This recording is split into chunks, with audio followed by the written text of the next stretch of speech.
Jordan left the care of our beloved cat, Lucy, to me while I was suffering from morning sickness.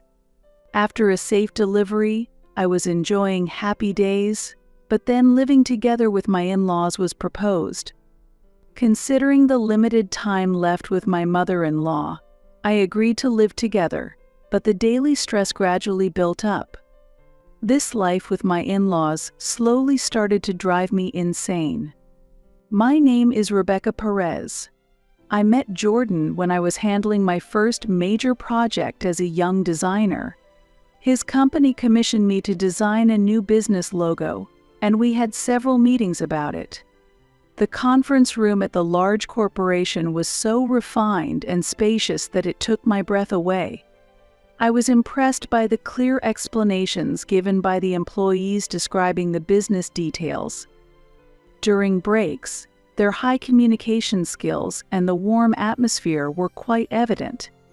In such an environment, I was desperately taking notes while receiving information from a senior, trying to grasp the main points of the work. After the long meeting, I was so relieved that I couldn't help but sigh. Quite a lot of tension for the first day, don't you think? We need to relax more and enjoy the process. My progress was thanks to Senior Nikki choosing me as her assistant. I aim to use this opportunity to design a corporate logo by myself.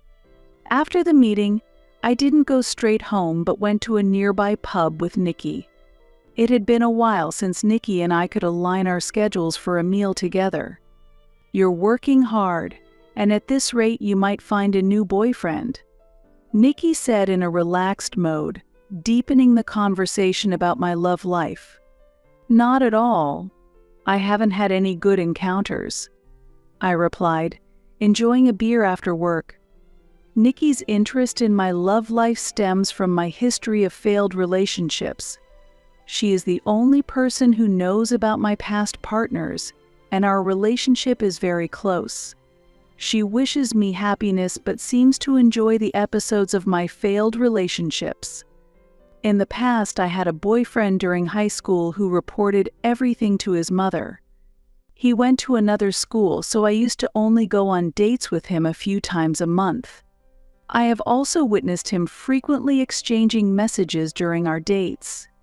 When I asked him, "Who are you messaging?" he replied, "I'm telling my mom what we're eating right now." I felt a bit uncomfortable with the situation and thought to myself, it would be troublesome if our dinner turned out to be the same. His comments continued. "My mom chose my outfit today. I've seen this movie with my mom, and I promised to eat this chocolate sundae with my mom." It was always about his mom. I was shocked to discover later on that his phone's wallpaper was a picture of his mom. I realized it was impossible for me to surpass his mom, and I ended our relationship. The guy I dated in college used my part-time job earnings at the casino and was dishonest. The person I dated right after getting a job turned out to be married, unexpectedly. I cut off the relationship immediately, but I still feel terrified at the thought of him possibly demanding alimony. Every time I hear it, it's good for a laugh. Nikki laughed, always looking forward to these stories. I've told this story many times, but thanks to Nikki laughing at it, I've come to accept it as a good memory. Just as we were about to move to the next bar, Nikki's phone rang. Her husband was feeling unwell and asked her to come home immediately. It's a pity. I thought we could drink leisurely since tomorrow is a day off. But there's nothing to be done if he's unwell, so go home and take care of him. Although I was quite drunk, I couldn't stop Nikki. She apologized, left money for the drinks on the table, and hurried home. Watching her rush home, I thought, it must be nice to go back to a home where your family is waiting, and I began to feel like getting married. I didn't feel like drinking alone that night, so I decided to go home too. While waiting on the train platform, someone spoke to me from behind. "Good work today," the voice said, and I immediately started thinking about work. There stood a tall man with black hair and glasses. "Good evening, I replied, not recognizing who he was. He continued the conversation. "Thank you for today's meeting. My name is Jordan Perez." At that moment, I remembered that there was someone else with the same last name. I was so focused on the meeting that I hadn't really looked at his face properly. "I apologize. Thank you for today," I said to him, expressing my gratitude, and then fell silent. Thanks to Jordan sharing many interesting stories, waiting for the train felt enjoyable. Jordan is 5 years older than me and lives alone. He doesn't have a girlfriend but showers his cat with a lot of love. I also love cats, and we had a lively conversation about that topic. When the train arrived, we said our goodbyes, and I felt a desire to continue our conversation. That night, as I lay in bed, I hoped to talk to Jordan again. After several work meetings, Jordan and I completed the logo design deal without having time for personal conversations. However, a few days later, I received an email from Jordan through the company mail, surprisingly including his personal number. Despite my hesitation, I couldn't suppress my strong desire to get closer to him, and as soon as I got home, I called him. "I apologize for calling you all of a sudden. I really enjoyed our conversation," I told him. Jordan explained that he had tried to give me his contact information several times before but couldn't find the right moment, and finally mustered the courage to contact me from the address written on my business card. Later, Jordan invited me on a date to a cat cafe, to which I happily agreed. On the day of the date, I was mesmerized by Jordan's casual attire. He was dressed in branded clothes from head to toe, but he wore them in a way that didn't feel off-putting. "Thanks for coming today," he said with a smile, and I realized that I was falling in love with Jordan, feeling my heart race. He had wanted to go to a cat cafe for a long time, but felt awkward going alone. We had a fun time surrounded by adorable cats. On the way home that day, Jordan proposed that we start dating with marriage in mind. I was surprised, but driven by my strong feelings for him and a longing for a relationship, I immediately agreed. He hugged me, filled with joy. I thought getting married wouldn't be bad if our feelings matched, although I hadn't been focusing on marriage-minded dating. As we went on more dates, my feelings for Jordan deepened. My personal fulfillment positively impacted my work, leading to an increase in design responsibilities. I quickly reported my new relationship to Nikki, and she supported me enthusiastically. 6 months after we started dating, Jordan and I officially got married. He was serious about marriage, which brought stability and smoothness to my life. Following his lead, we ultimately decided to tie the knot.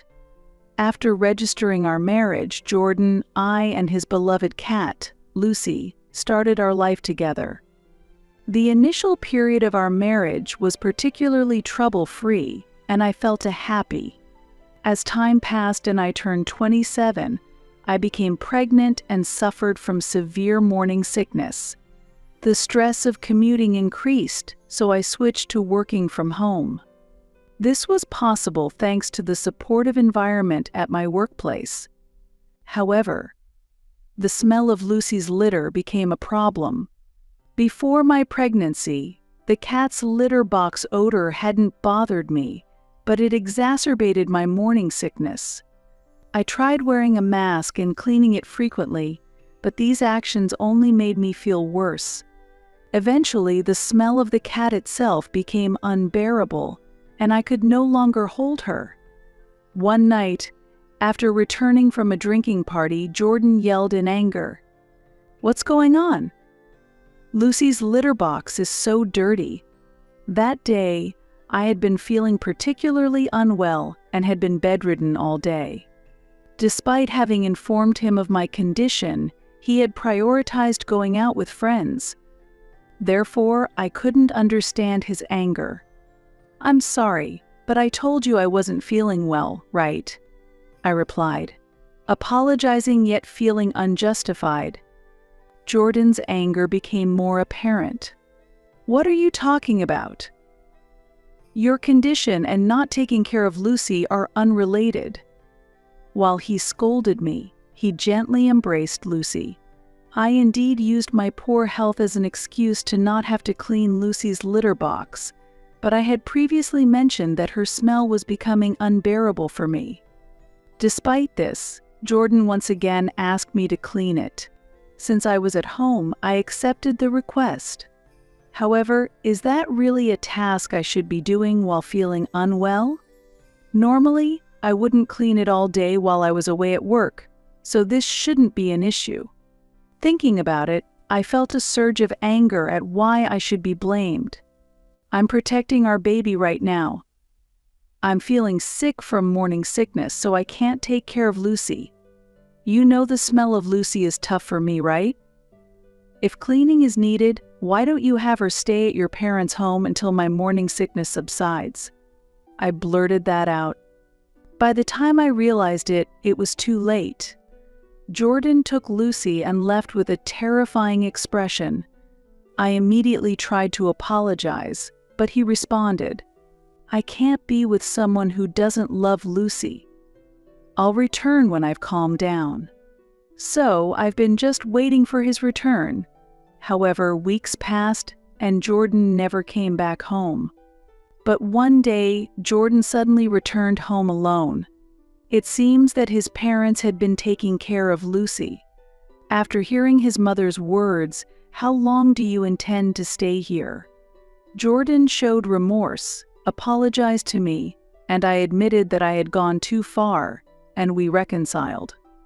This was our first major fight as a couple. Afterward, I safely gave birth to our daughter, Charlotte. Months later, Lucy came back home too, and by that time, I no longer noticed the smell. Parenting makes time fly, and Charlotte has already become a fashionable 5-year-old girl. I returned to work from home and was struggling with balancing work and parenting, but I was living a satisfying life. Since resolving the issue with Lucy, Jordan and I haven't had any major fights and have been living cooperatively. Then, suddenly, an event occurred. My mother-in-law fell seriously ill and, with only a short time left, wished to live with us. I have had little to no relationship with my in-laws, only seeing them during the New Year's celebrations, so the proposal to live together left me perplexed. Since Charlotte was born, visits from my in-laws have been sparse, and our relationship has been quite thin. However, for me, that level of distance was appropriate. Therefore, I proposed moving to an apartment near my in-laws' home. Since daily meal preparations are needed, bringing them over is tedious, and a large house has plenty of rooms, so it would expand our living space. Jordan argues that living together is economically advantageous since he would pay the rent and utilities. We, as a couple, are financially independent, with him taking care of the rent and utility bills. We save a fixed amount each month, and the rest is managed freely by each of us. Therefore, cost is not an issue for me.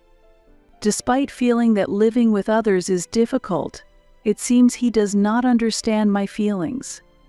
Charlotte is happy with the spacious house.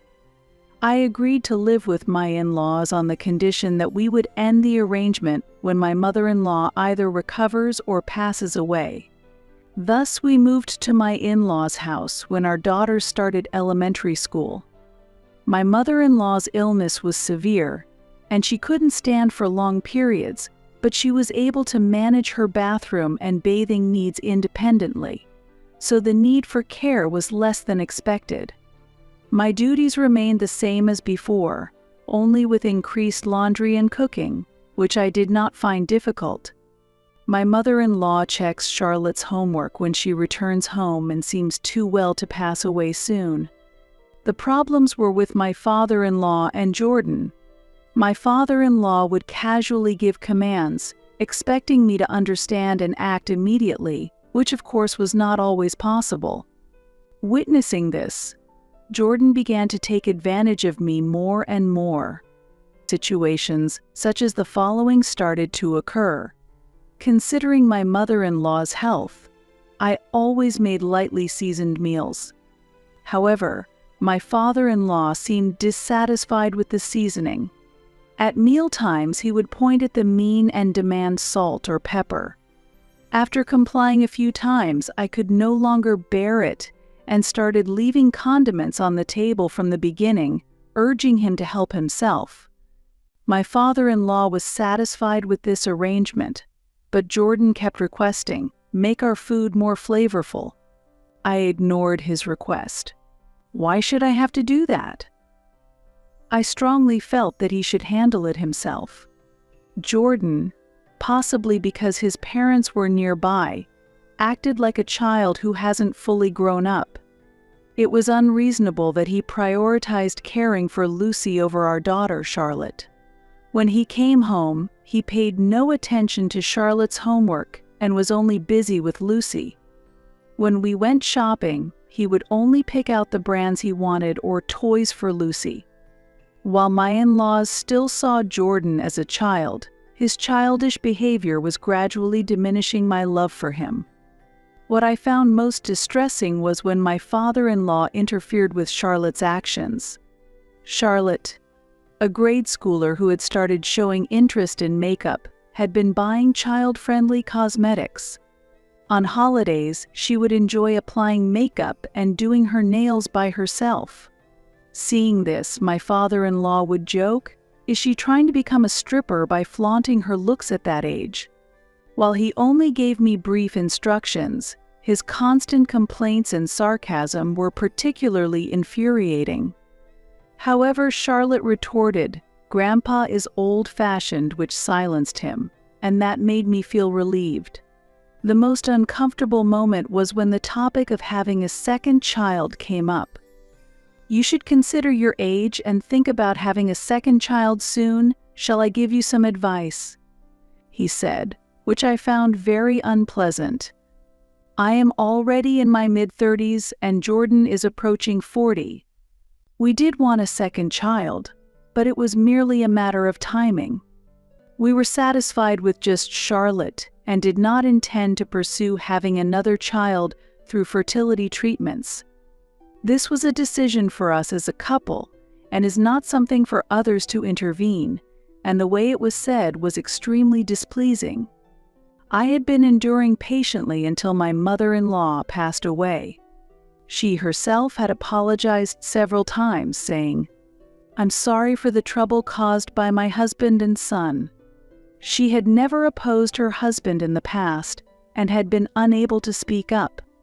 She asked me to be more tolerant of Jordan's behavior since he was spending less time with her.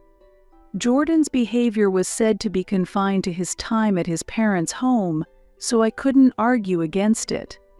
Moreover, concerning the matter of having children, my mother-in-law confided in me with a smile.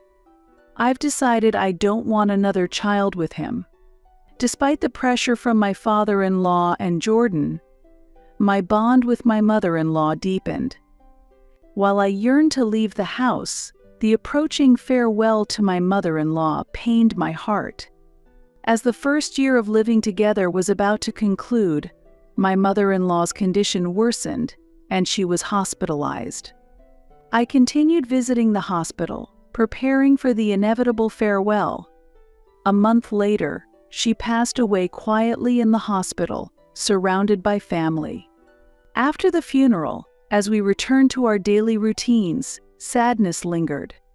Although I had planned to leave the house immediately after her death, I continued living there to avoid changing Charlotte's school mid-year. Even a month after my mother-in-law's death, my father-in-law persisted in his authoritarian behavior, and Jordan's attitude had further deteriorated. Even then, he showed no signs of preparing to move out. Instead, He argued that we should stay here forever, claiming it would be pitiful to leave his father alone. I was hoping to move when Charlotte reached 3rd grade, but no effort was being made to find a new home. Furthermore, Jordan began to make unilateral statements about the commute being too long and possibly changing jobs. For me, my father-in-law's circumstances weren't crucial, and with my mother-in-law gone, there was no reason for us to stay in this house. This issue further escalated tensions between us. One night, after Charlotte had gone to bed, my father-in-law and Jordan were drinking and looking through keepsakes. They were quite drunk, reminiscing about my mother-in-law when suddenly a will was discovered. The will mentioned that there was hardly any estate to leave behind, stating it would be sufficient to sell the keepsakes. Most of the content was words of gratitude towards me. Though they did not show me the will, my father-in-law began to complain about its contents. It's meaningless when someone who couldn't even save money passes away. I was hoping to enjoy the inheritance, he grumbled. She should have included more words of gratitude towards me. My father-in-law said loudly, his voice amplified by the alcohol. Hearing Jordan express his disappointment with, "If there's no money, then there's no point in living together," I was shocked. Was the reason for living together just to target your mother's estate? I asked in a chilly voice, astonished that the discussions about money were not out of concern for his mother as I had thought. Yes, the only benefit of living together was the financial aspect. We lived here without paying rent, being able to freely spend money. We intended to continue this lifestyle, my father-in-law said with a laugh. Unable to contain my anger, I felt my grip tighten. But as the will states, my father-in-law pointed to the will. The will mentioned, despite being busy, you took care of me. Busy? You've just been sitting at home doing nothing.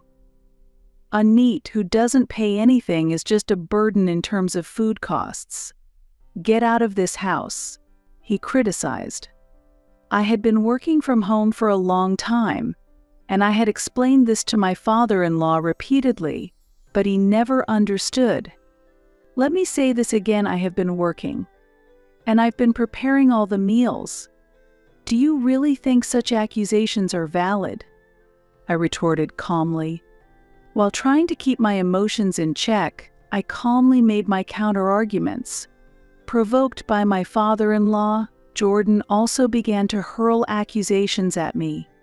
Housework isn't that hard, right? You're home all the time. It must be easy for you. We're out there working hard every day. You're just freeloading at my parents' house, he said. Despite his drunken state, Jordan's words were rude beyond comprehension. He deemed the household chores insignificant, yet since moving back home, he hadn't lifted a finger. Without responding, I just retreated to my room. They continued laughing, showing their contempt for me. I resolved to show them exactly what their future would look like without me. The next morning, while the two were still asleep, I took Charlotte and left the house. That night, Jordan called. I could guess what he had seen, but it took him quite a while to notice. "What is this?" he sounded flustered. Unable to contain it any longer, I almost burst out laughing at his words. "What do you mean? Are you calling because you can't understand the bank book? If so, you should ask your father directly," I replied coldly.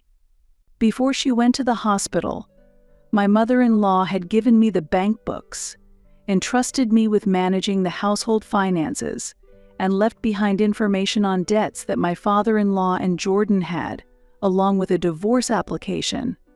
Unbeknownst to many, she had been gradually depleting her savings to cover living expenses, as my father-in-law had accumulated a significant amount of debt, causing us to spend over $5,000 a month on living costs. By the time of her passing, There was hardly any estate left because the savings had already run out. Not wanting to cause any unnecessary worry, I took over the cost of living expenses without informing them. "Why do you have so much money?" I didn't answer his question but continued. "By the way, Jordan, you also had debts." Among the documents my mother-in-law had given me was a promissory note with Jordan's name on it. Although I was surprised, I had somewhat expected this. My mother-in-law had said, "Thank you for enduring patiently for so long.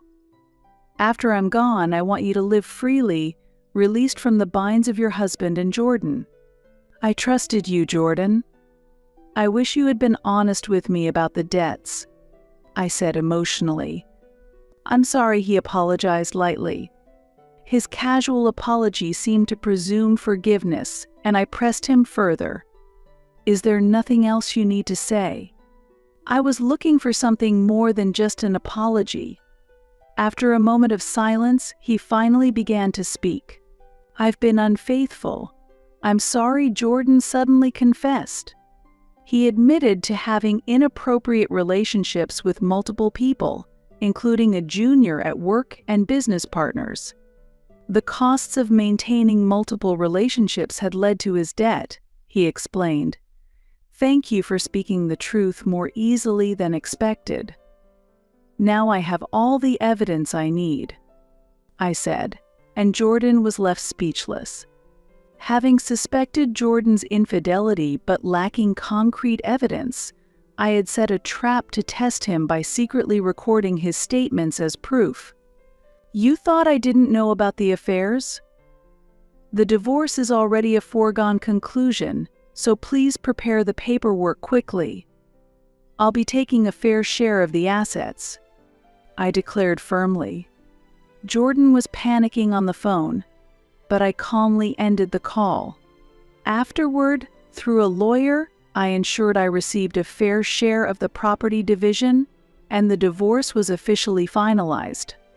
Jordan ended up accumulating even more debt due to the payments required for the property settlement. I obtained sole custody of our daughter Charlotte and completely severed ties with Jordan, choosing not to receive child support from him. Thanks to Jordan confessing details about his infidelity, I even received apologies from his affair partners. A severe conflict erupted between Jordan and his father over financial issues, eventually leading to Jordan being disowned and ousted from the family home. This conflict between the two escalated significantly, to the point where local residents had to call the police due to the disturbance. This series of events facilitated the smooth progression of our divorce proceedings, providing me with some relief. Financially distressed, my father-in-law found it difficult to make ends meet on his pension alone and was forced to look for work to manage his debt repayments. Having always depended on my mother-in-law, he struggled with basic household tasks, realizing just how significant her presence had been. Jordan's own issues were severe. His affair became known at his workplace, resulting in him losing his job. His consideration of changing jobs was likely influenced by this scandal. Previously enjoying a relatively affluent lifestyle at home, Jordan had escalated his affair behaviors, fueled by his preference for expensive brands. Furthermore, one of Jordan's affair partners got engaged to a wealthy man right after breaking up with him. However, once her fiancé learned about her past with Jordan, he called off the engagement and demanded a division of assets, drastically altering her life due to her association with Jordan. Currently, Jordan is unemployed, saddled with significant debt, yet still caring for his beloved cat, Lucy, day by day. His life has temporarily lost its stability, facing many challenges. Treating pets with care is undoubtedly important, but when a cat is considered a priority over me, I begin to question my own worth and find myself caught in complex emotions. Continuing life with my husband might have led to a completely different future, But that choice was not feasible for me. So, with the property division from our divorce as my starting capital, I decided to establish my independence as a designer. After leaving the company I previously worked for, I started a new career at a design studio run by Nikki, the founder. I communicated this significant change to Jordan, but he seemed not to take my words seriously. Since starting work at Nikki's studio, my skills have been recognized and new job offers have been coming in steadily. This has significantly increased my salary, allowing me to lead an independent life. I am working to further increase my income and aim for an even more stable financial life. If my daughter Charlotte wishes to see Jordan, I am prepared to facilitate that, but currently she is engrossed in fashion and seems to pay little attention to her father's presence. Charlotte lives her life in her own style, unconcerned about others' opinions, and her attitude gives me a lot of courage. As my mother-in-law once told me, I have truly gained my freedom. The past failures with Jordan are now just a laughing matter, which I have overcome with Nikki's support. I intend to continue loving design and living happily with my precious daughter Charlotte.